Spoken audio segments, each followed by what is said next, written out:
లో ఆపద్ధర్మం గురించి చూద్దాం. ఆపద్ధర్మం అంటే ధర్మానికి ఆపద సంభవించినప్పుడు మీరు ఏ తప్పుడు పని ఏం చేయొచ్చు.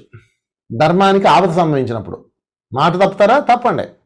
భీష్ముడు అంటాడు కృష్ణుడితో, కృష్ణ నేను నా జీవితం అంతా మాట కోసమే జీవించాను అంటాడు. ఏం మాట కోసం జీవించావు? నువ్వు ఆ మాట కోసం జీవించి ఉండబట్టే కదా మీ నాన్నకు ప్రామిస్ చేశాడు. వాళ్ళ నాన్నకు ప్రామిస్ చేశాడు, నేను ఈ కురువంశానికి అధర్మ వ్యతిరేకంగా మాట్లాడను, సింహాసనం మీద ఎవలాంటి వాడున్నా నేను ఆయన కాపాడుతాను అన్నాడు.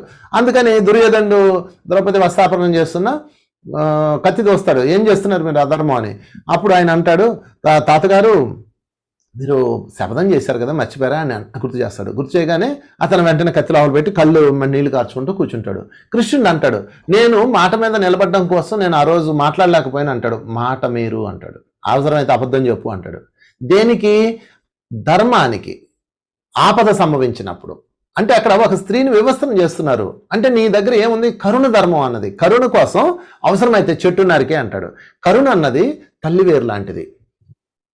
నీతులు నియమాలు కండిషన్స్ అవన్నీ కాండం లాంటివి లేదా కొమ్మలు లాంటివి. ఎప్పుడన్నా చెట్టుకు ఆపద సంభవిస్తే కొమ్మలు నరుకుతాము, కరుణ వేరుకు ఆపద సంభవిస్తే కాండాన్ని కూడా నరికేస్తాం. చూసారు, అరటి చెట్టుకి ఏం చేస్తాము? అది కొట్టేస్తేనే మళ్ళీ పిలకలు వస్తాయి. అందుకని మీరు అక్కడ నీతి నియమాలు ఉండకూడదు. అయితే ఇది బాగా గుర్తుపెట్టుకుని, వ్యక్తిగతం కోసం చేయకూడదు, ఇలాగా ధర్మం కోసమే చేయాలి. ధర్మానికి ఆపద సంభవించినప్పుడు, ఇతరులకి హాని జరుగుతున్నప్పుడు, హింస జరుగుతున్నప్పుడు అవసరమైతే అబద్ధం చెప్పేసి అంతే. వాళ్ళు చావు కొడుతున్నాడు, నువ్వు చెప్పు, నిజం చెప్పు అంటాడు. అవునయా, వాళ్ళు కరెక్ట్ రైట్ అని చెప్పాలి అంతే. ఎందుకంటే హింస జరుగుతుంది అక్కడ.